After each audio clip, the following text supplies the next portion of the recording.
Hi there, and welcome back to Energy Flux on Air. I'm your host, Seb Kennedy, founding editor of Energy Flux, the energy newsletter analysing European natural gas and global LNG markets through the lens of Europe's energy transition and global geopolitics. Well, at the risk of sounding like a broken record, we've seen yet another absolutely crazy week in natural gas markets in Europe.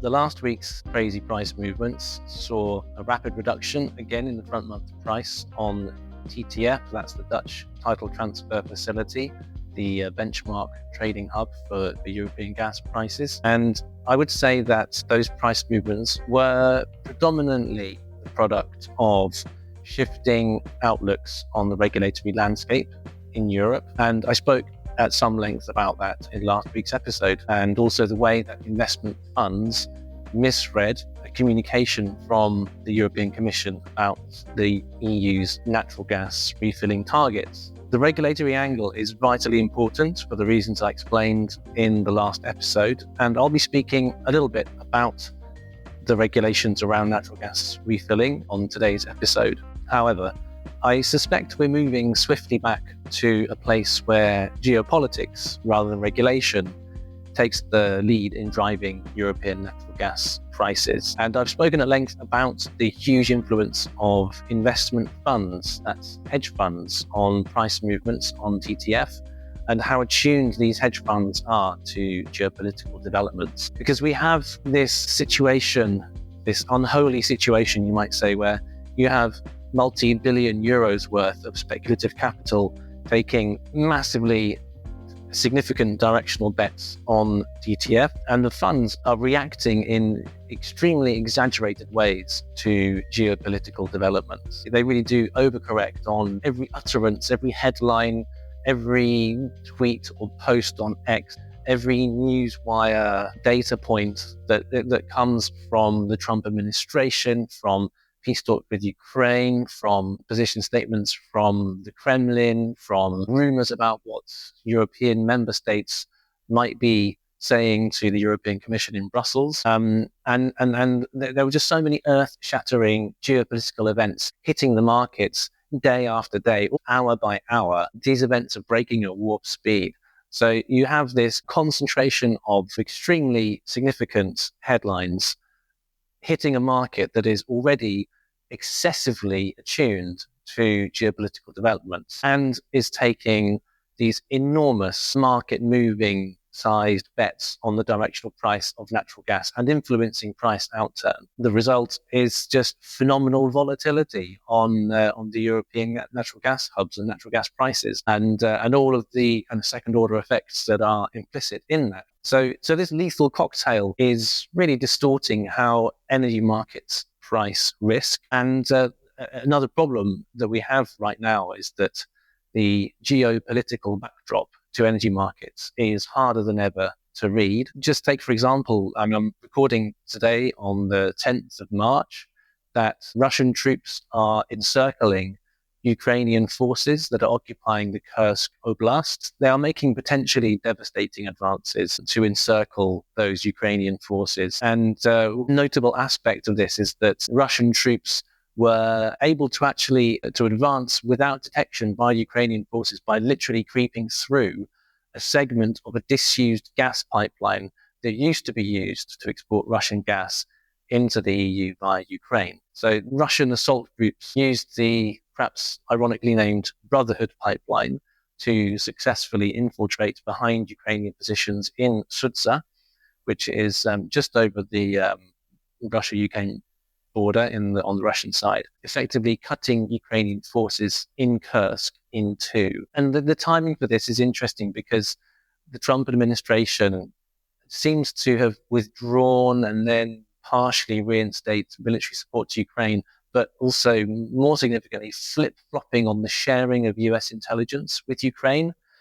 And the White House seems to be signaling that US intelligence is another bargaining chip that it's using as leverage against Ukraine in the evolving ceasefire talks with Russia. At the same time, energy geopolitics more broadly is bordering on the absurd. If you consider how the US and Russia are working against their own energy interests to the benefit of each other, the situation is quite mind-boggling.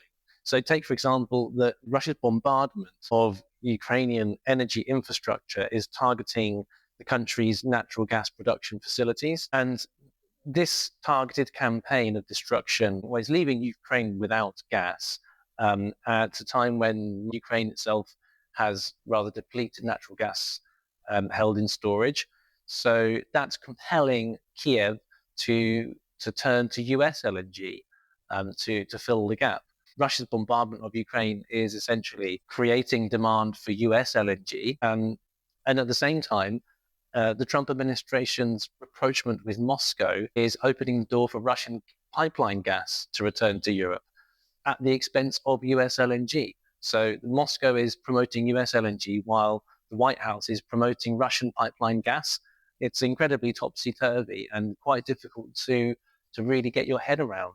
One way the Russian pipeline gas might return to Europe is through the Nord Stream pipeline. One string of that Baltic Sea pipeline, which runs from Russia to Germany, was not damaged in the 2022 blast that saw the Nord Stream 1 and part of the Nord Stream 2 pipeline destroyed in a subsea explosion. So there's a lot of discussion now around the future role of that one string of the Nord Stream 2 pipeline, which has a carrying capacity of about 27.5 billion cubic meters per year. 27.5 billion cubic meters of gas, that's about 1/3 of Germany's total natural gas consumption per year. So Nord Stream 2 could play a massive role in the future direction of natural gas markets in Europe and hence globally as well. The White House is actively exploring options to ease energy sanctions against Russia as part of its mission of appeasement, frankly, to appease the Kremlin and to pave the way for some sort of ceasefire deal that gives Russia everything it could possibly want, and some sort of grand bargain that sees the White House and the Kremlin allied in their mission to essentially carve up this post-Ukraine New World Order. And the Nord Stream 2 pipeline is a part of that. We're seeing reports emerge that the American investors are looking seriously at taking stakes in NS2 to have economic upside in the resumption of Russian gas flows into Europe. And that could be one way that a compromise deal is reached on the conflicting interests of Russian pipeline gas and US liquefied natural gas in Europe, because obviously the more Russian pipeline gas enters Europe, then the less space there is for American liquefied natural gas. And that's one of Trump's massive economic priorities and foreign policy priorities, is to increase European purchases of liquefied natural gas from America. And he's using that as a bargaining chip in his attempts to levy tariffs against Europeans. He says that buy more US LNG or you'll face a trade war. Well, it's going to be hard to do that if Russian natural gas is entering the Central and Eastern European states by pipeline in a massive way. And I'll talk a bit more about that once we get on to the reader questions. So we've had quite a significant number of questions for this episode. Again, just a reminder that I do prioritize questions from paid subscribers. So if you want to have a question read out on air or just an observation, I'm open to comments, either named or anonymous. Then just send me a message in the Substack app. First of all, be sure that you're subscribed to the newsletter. Go to www.energyflux.news, where you can sign up for free or paid email updates. And once you've done that, you can message me in the Substack app, where you can submit your questions for the next episode of the podcast. So starting off with questions from paid readers, we've got one from Nikos, and it's all about geopolitics. How could geopolitics affect supply in Europe? 4 questions. The first one is, will some pipeline gas be established? That's Russian pipeline gas. And if it is, what is the TTF premium that will be discounted? And he follows that up with, how would prices react to a full withdrawal of Russian energy-related sanctions? Well, I think that in terms of the risk premium on TTF that would be removed from the resumption of Russian pipeline gas, well, I mean, we've we've seen quite a big risk premium added to TTF as Russian pipeline gas has been successively reduced. It's not completely gone because Russian pipeline gas continues to enter Europe indirectly through Turkey via the Turk Stream pipeline under the Black Sea. But it is, a tiny fraction of what it was before Gazprom started unilaterally reducing gas pipeline flows into Europe in 2021.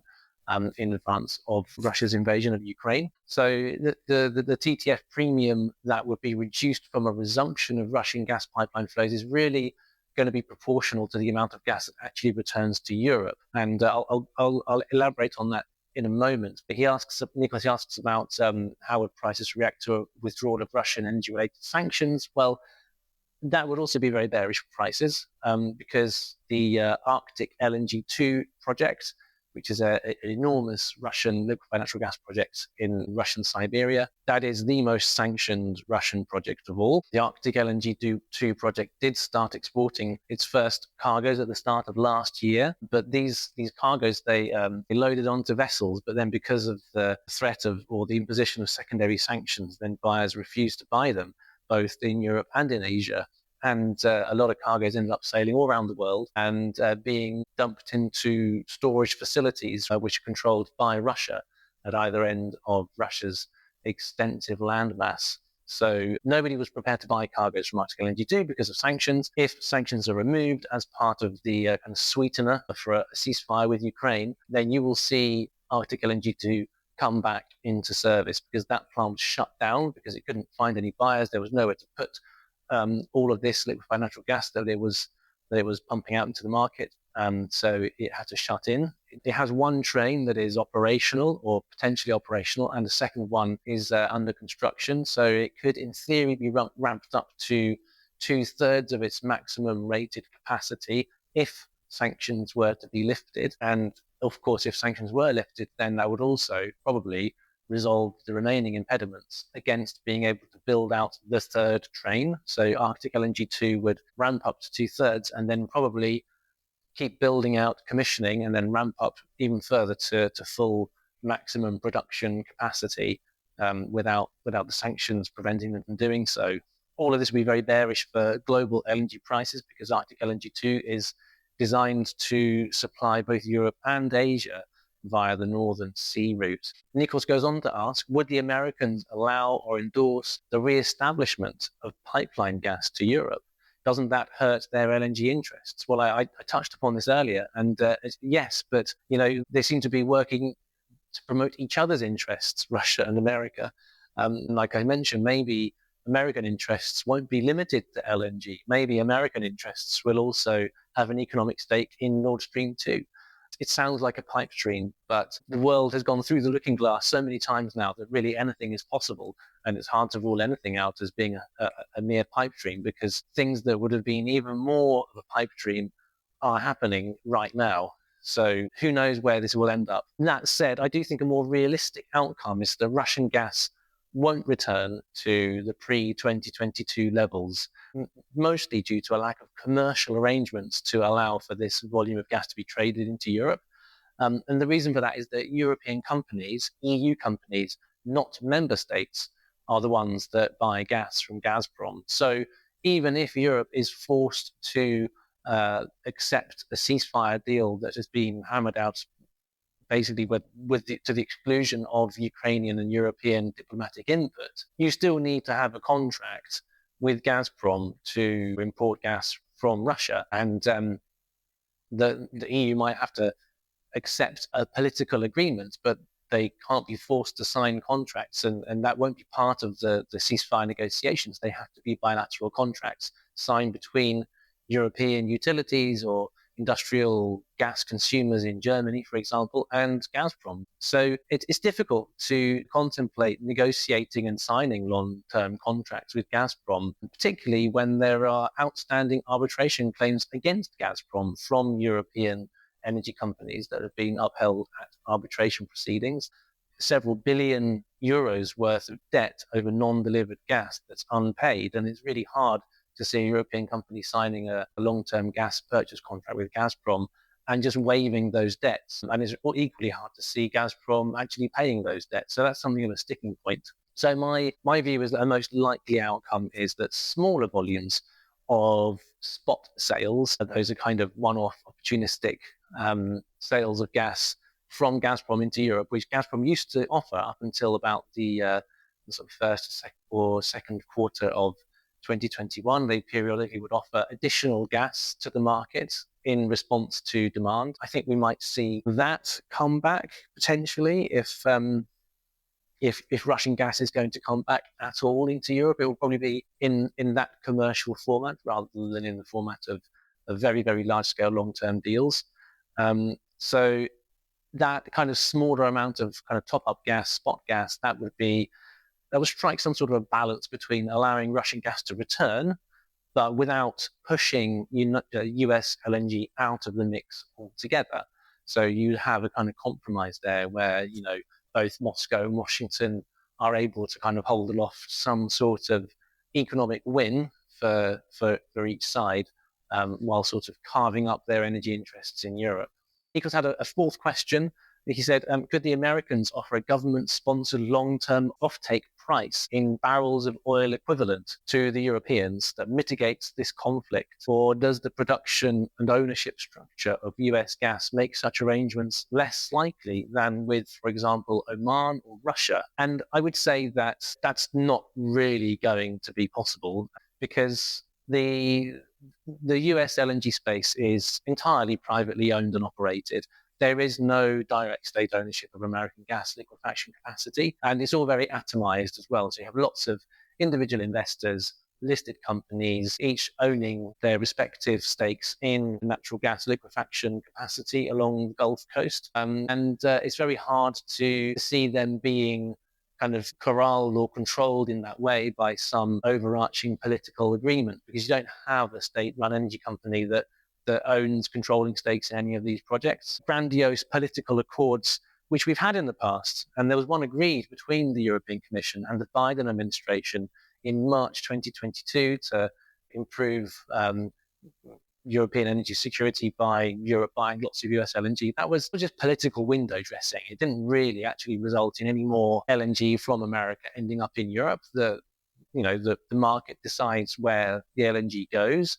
And even if Europeans have a kind of take or pay sales and purchase agreement with US LNG projects, then the cargoes are still sold on what's called a free onboard basis. So those cargoes get shipped around the world, and wherever they get the biggest net back, so the biggest profit, whether that's in China or Japan or India or even South America, then they'll go there. And, Europe's been basically the premium priced market for most of the last 3 years as a result of the war in Ukraine. So the market's been signaling to send American cargoes into Europe, and that's where they've gone. And it wouldn't have paid the difference if the Biden administration or anyone else had signed some sort of political accord for Europeans to buy more or less natural gas from the United States. It's the market which decides. On a related note, the European Commission has flagged taking ownership stakes in US LNG projects.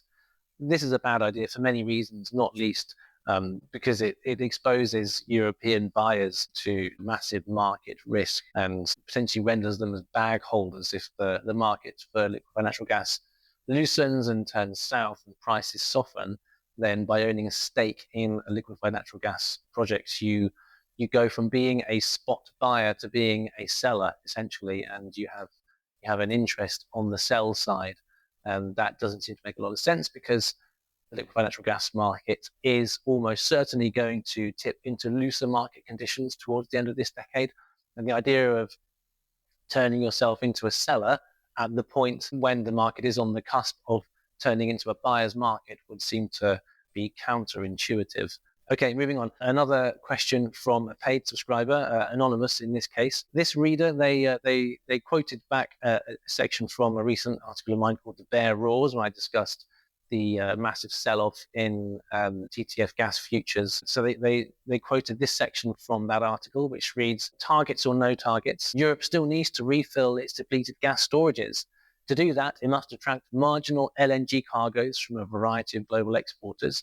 The deeper the TTF correction, the harder that task becomes." That was That was what I wrote in that article. This reader's question was, shouldn't the TTF price eventually rise to a level sufficient to attract LNG if commercial undertakings add buy pressure to meet their fill targets? Or is the worry that such an effect might be too slow or delayed to capture sufficient LNG volume until winter? I would say that yes, TTF will always rise to a level required to attract the marginal molecule. Europe has to refill its gas storages. So the regulations are important, but at the end of the day, the gas storage levels are low, but not critically so, and but they have to be refilled. So in order to do that, Europe has to pay a price that attracts the LNG into European terminals rather than Asian or South American terminals or anywhere else in the world that needs the LNG. The question is, when does it have to do that? And what's the strike price, if you like? And that's what the market is really struggling to decipher at the moment.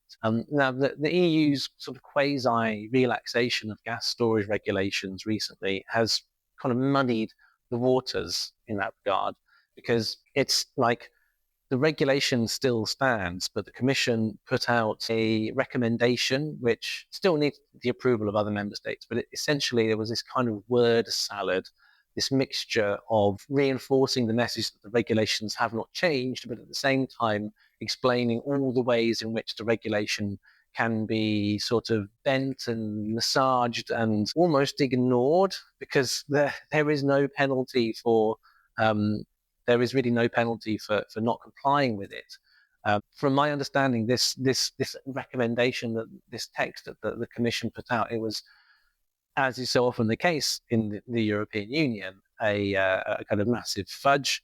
You had lots of conflicting interests from different member states. You have different views about, the pros and cons of having very strict refilling targets.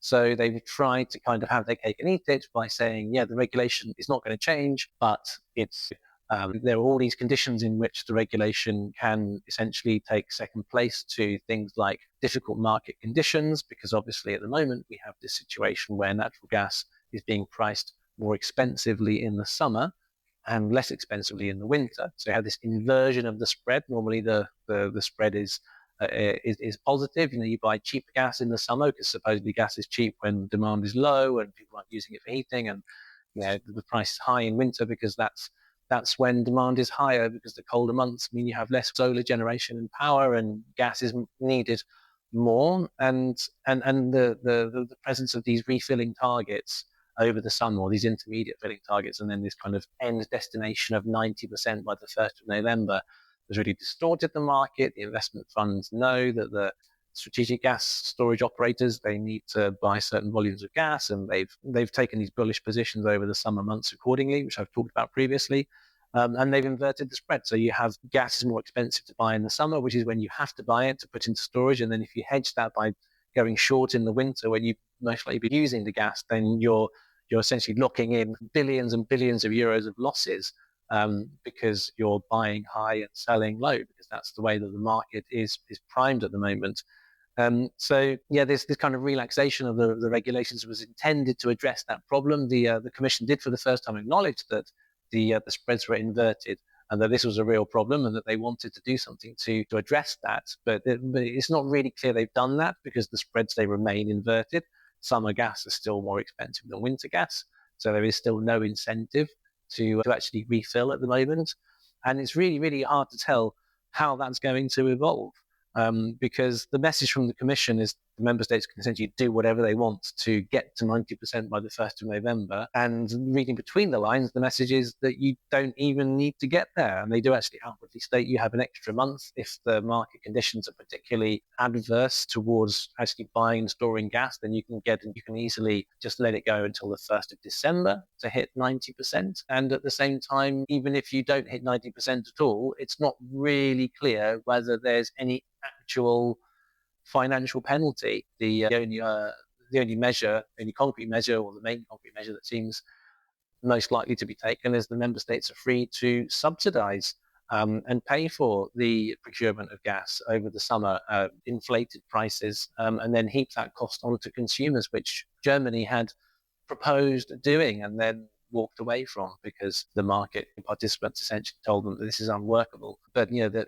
option remains for countries to subsidize the losses implicit in restocking gas in a market that's been distorted by these very targets.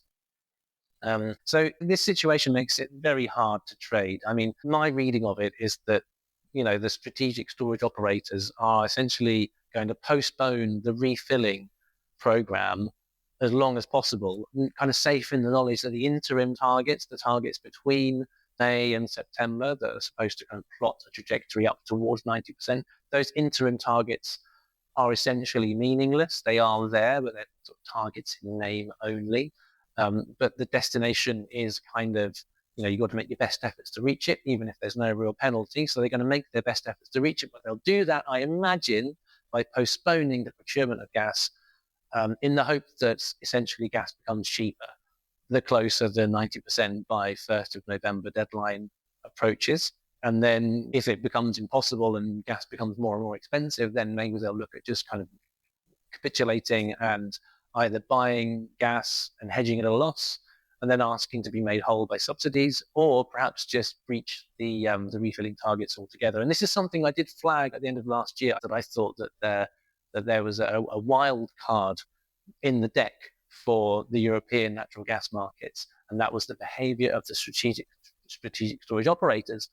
I did flag the possibility that they would simply throw up their hands at the European Commission and at their respective governments and say, look, we can't comply with these targets. I did flag that as a potential outcome, that they might just say, well, we can't reach 90% because the market is essentially going to bankrupt us if we do comply with the legislation, and we are not mandated to make a loss, even if you might regulate for us to do a certain thing. If it's going to cost us millions or billions of euros, and we won't do it, and that's a possibility. We'll see. So I think what's going to happen is you're going to have this sort of standoff over the summer with the storage postponed as long as possible, but the longer it's postponed, then the more risk builds up in contracts that are late summer, early autumn, and even the winter contracts after the 90% by 1st of November deadline itself. So I'd imagine that the safest bet for the investment funds is to position aggressively their bullish positions in the October and then increasingly in the November contracts if it becomes apparent that the 1st of November target is going to be missed. I will see. So much could happen between now and then. We really have no way of being sure. Now, moving on, I've got some questions from free readers as well. Those previous questions were all from paid subscribers. So I'm going to fit in as many of these questions from free readers as I can. One from Roman Doroshenko. He says, hey, so great content. May I propose a question for the next podcast? Could Brent-linked pricing become more popular in Europe instead of, or at the expense of, TTF or other European hub pricing in the 2026 to 2028 period because of much larger size, liquidity of the oil market and its lower volatility? And I imagine that this is referring to the pricing of liquefied natural gas contracts that are signed. And Roman didn't elaborate on where this pricing would apply. But so will new LNG deals be priced according to Brent, which is much less volatile contractual structure, because Brent indexed LNG contracts tend to be they're priced off a slope to Brent, so it might be like 10, 11, 12% of Brent, or the average price of Brent over like 3 to 6 months, and there might be a time lag of 3 months or so, and you have a kind of constant, so it might be like 12% of Brent plus $50 cents per MMBTU to have a kind of more rounded and less volatile price. Certainly for the buyer, then that's potentially more attractive when the market tightens to have exposure to those contracts. But like I said at the start of this podcast, it's really a swings and roundabouts thing, because if the market is about to tip into oversupply, which many commentators are saying it will, and I probably count myself amongst those, starting at the earliest in the sort of first half of 2026, and certainly as we go towards 2027, we're going to see significantly looser market conditions prevail, in which market pricing is going to be a lot lower. Well, if you're on Brent-linked pricing at that time, then you're not going to be reaping the rewards. You're going to be stuck holding take or pay of Brent's 12.5% Brent parity with a 50% constant. It doesn't sound to me like that's a particularly attractive prospect when you're on the cusp of looser market conditions. But at the same time, these contracts they are signed for, at least sort of like 10, maybe even 15 or 20 years. And over that period, then it's entirely likely, if not inevitable, that we'll see another period of market tightness. Some people say in the early 2030s, particularly Shell said that in its LNG outlook, that there would be another tight market period after the glut, when you need more liquefaction capacity to keep up with kind of surging Asian demand. I'm not sure if I buy into that narrative, but it's a possibility. And if that happens and you're holding Brent indexed liquefied natural gas, then you're going to be laughing, because if the whole world is scrambling for gas molecules in the 2030s and you've got access to cheap long-term contract gas, then and you're going to be at a competitive advantage to your rivals. So maybe if you're playing the long game, you sign a long-term contract during the kind of loose conditions, and you get a really attractive Brent slope, like a really low percentage, like 9-10% Brent, and you lock in then you could be setting yourself up for happy days in the 20s. And that is one thing that I flagged in a recent series of deep dives about the LNG glut. It was called Sizing Up the LNG Glut, and I did say that the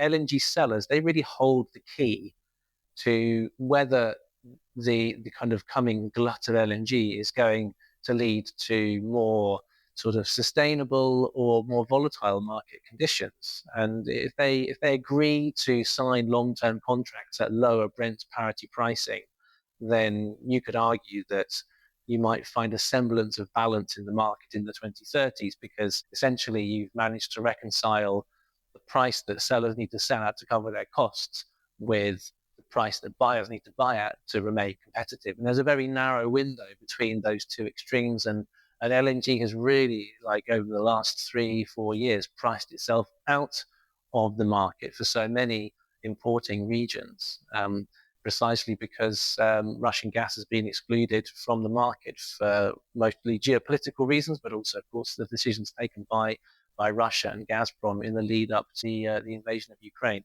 So yeah, there is an argument for Brent pricing. It depends, I think, a lot on the willingness of the sellers to stoop to the price that the buyers really need, and to essentially give them that gas over a long-term period at prices that are attractive to them. Okay, moving on. Don't want to spend too much longer on the last questions, but there are some really good ones. Ryan Simpson. Absolutely fascinating topics. Thank you, Seb. A few topics I'd love to know your views on. Do you think the EU Commission can do anything to limit speculative positions? This is the speculative capital, of course, investment funds I've talked about. I'm conscious that more intervention in the market can yield negative results. Would speculative plays reduce if the EU removed storage targets? Would this lower gas prices for customers? There is some movement to tighten position limits, I'm told. I've not seen any kind of concrete moves in that regard, but it is being discussed. But I'll just kind of reiterate the point that removal of the storage targets, the gas storage for targets, would not in and of itself end speculative plays. Because even if there was complete market-based pricing, market-based procurement of and management of gas storage facilities, you buy according to the forward price of gas. It doesn't remove the fact that Europe still needs to buy lots and lots of gas and lots of LNG to refill its storage tanks in time for next winter. So you can't say that, the removal of the storage targets removes speculation. It just makes it much harder to speculate, because you don't have, if you're like trying to position bullishly, you don't have like a concrete end target day like the 1st of November to reach 90%. So I'd say speculation would still be ever present on Dutch TTF, but it just makes it a bit harder to time the bullish trade, which I've discussed earlier. Ryan carries on. He says, what is your position on Russian pipeline gas returning to Europe? Do you see a deal being brokered between the US, Russia, and Europe? Again, I've already discussed this in some detail, but my base case is that I'd say that no, I don't think any lasting ceasefire deal will be brokered, because Trump's approach to a one-sided deal that excludes EU and Ukrainian interests is simply unsustainable. And of course, Russia will not honor any ceasefire. I just don't believe that they will. There is lots of historical precedents to demonstrate that. So I think that this kind of Trumpian policy of appeasement towards Moscow is going to fail. If there is like some sort of unlikely ceasefire brokered, then, like I said, I think Russian gas would return only in the form of spot sales for the reasons discussed earlier. And he carries on, any consequence of the US becoming a less trustworthy ally to Europe. We are set to depend so much on them for LNG. Do we have a choice to make here? Well, there are immense consequences, Ryan. You and I know only too well that go way beyond the scope of gas, LNG, and energy. More broadly, I'd say the security implications are absolutely immense from the US becoming less trustworthy. We're seeing European capital being mobilized in a big way for this defense spending. That's already happening. And, transatlantic trust has been utterly destroyed, and that won't be easy or quick to repair, even if there was a change in administration in the White House tomorrow. It's just the damage has been done. Say, like, in terms of like the choice, what choice does Europe have to make? Europe's choice is as follows: to the extent that it depends on natural gas, then it's like, how much do you want to depend on US LNG, and how much do you want to depend on Russian pipeline gas and Russian LNG and LNG from other sources like Qatar and other places? It's like, how far do you want to tip the scales in one direction or another? Having a mix of suppliers is always preferable to being excessively beholden to one than the other. And it's worth remembering that LNG was often seen and used as a means of holding Russia and Gazprom's feet to the fire in the renegotiation of long-term pipeline contracts, because Russia had just such a massive market share in the sort of noughties and twenties in Europe that it was very easy for them to just say, well, okay, the price is this, and European utilities had to sign up. It was like, take it or leave it. There wasn't really much of an alternative. And as with the onset of LNG, then of course you had a diversification of supply sources, which allowed European utilities to go off and sign these long-term or even just spot procurement and just say, look, I can get LNG more cheaply than you're supplying it through the pipeline.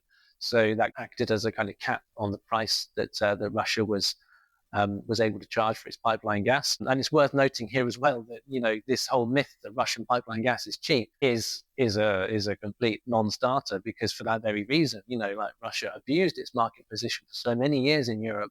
And as a result, LNG was really a kind of a welcome means of introducing some much needed competition into the European natural gas space. So I'd say that, to the extent we rely on gas, those are our choices. We've got to just kind of diversify our sources. And that has been a long running European policy, is to, import gas from diversified places like Algeria, like Azerbaijan, and from Norway, of course, and the UK, North Sea. It needs as many sources as it possibly gets to increase diversity, supply security, and to keep a lid on prices as much as is reasonably possible in the circumstances. But I'd say that there are options that go beyond that. It's not just about diversifying your sources. Gas demand reduction, in my opinion, should be placed on equal footing as defense spending, because the events since 2021 really demonstrate the hidden costs of energy dependency.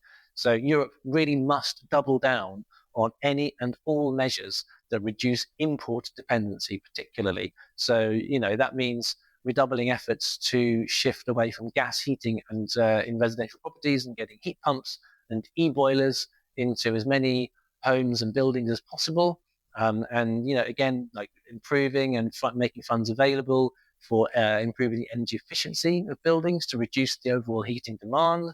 And the decarbonisation of industrial processes, which is extremely complicated and expensive, but ultimately, for the long play, very much worth doing. So, trying to replace natural gas in steel smelters, absolutely vital, but by no means a very easy thing to do. Europe needs a kind of all of the above energy policy. It needs more solar, more wind, more nuclear, more geothermal, and I'd even say more domestic oil and gas production, to the extent that there is any unexploited reserves to be developed in Europe. It's always preferable to be developing domestic resources than relying on imports.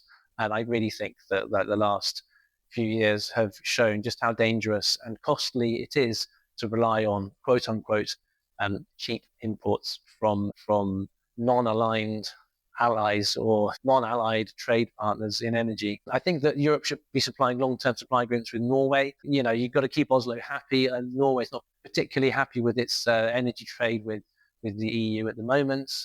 It in fact has caused massive political repercussions in Oslo. Norway is importing volatile EU pricing because of the way that the single market operates in electricity. So I think that signing long-term supply contracts with Norway would be probably politically advantageous, keeping Norway on the side with the EU.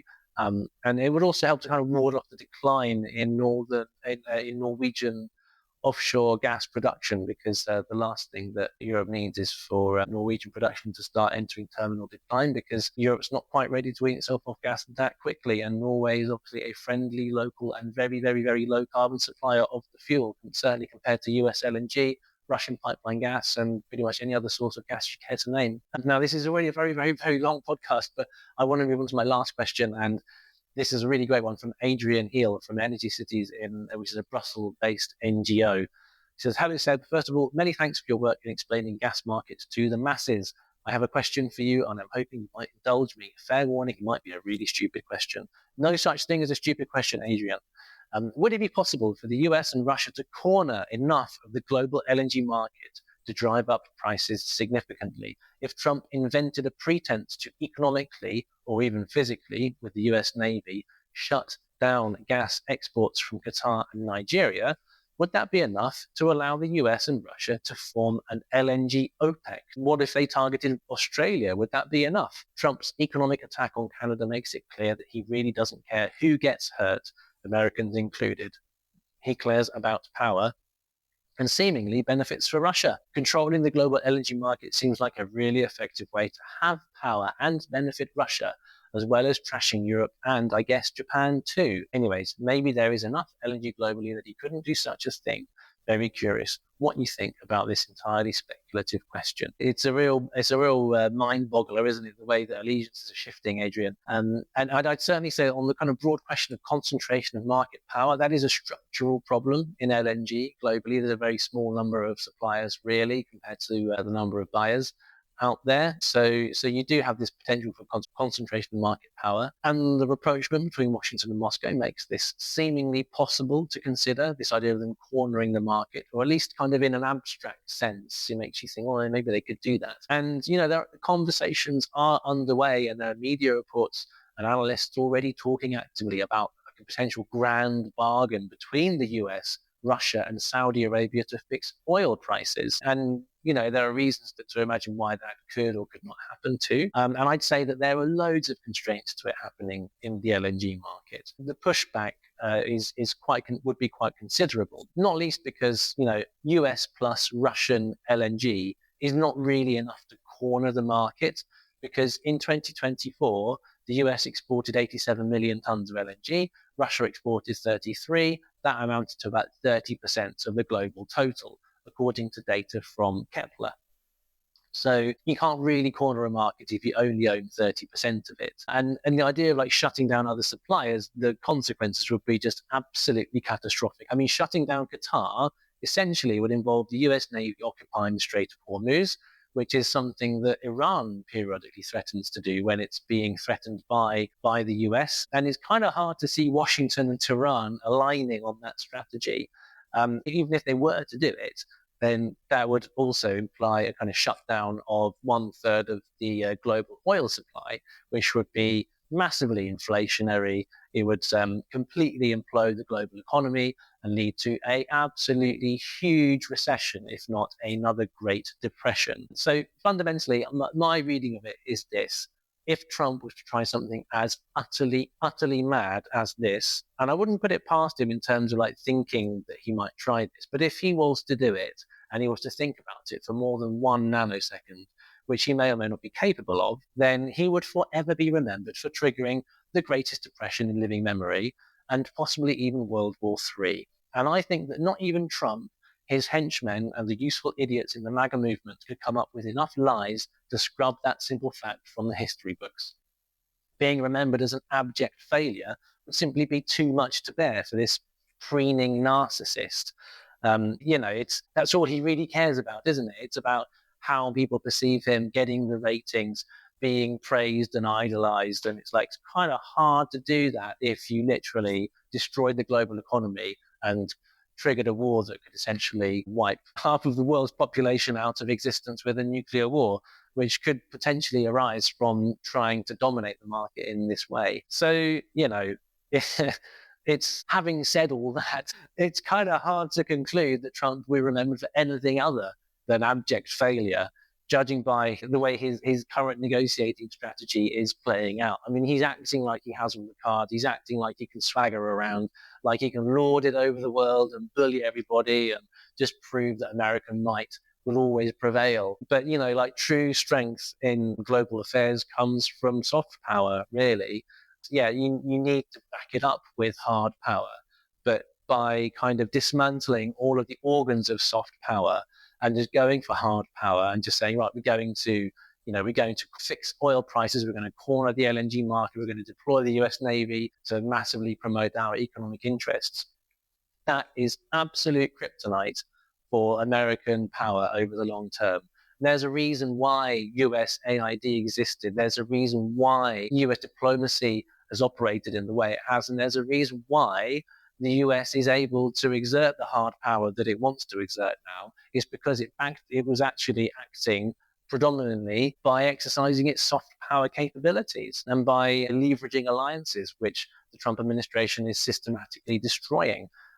So it's very hard to see how American dominance is able to sustain on a global scale for very much longer if Trump carries on in this manner, regardless of whether or not he actually does try to do what Adrian suggested and corner the LNG market.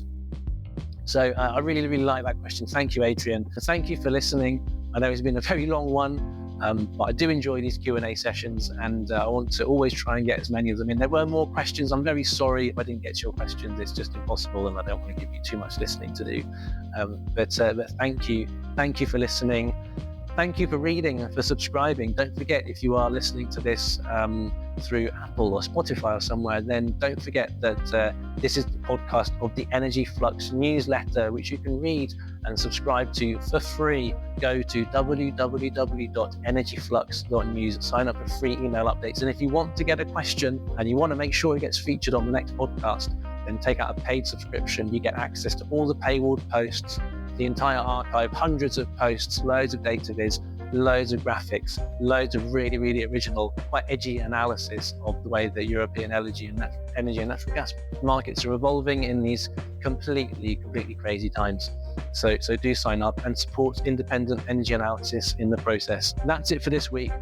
Thank you so much for tuning in, and I will see you again in about a week's time.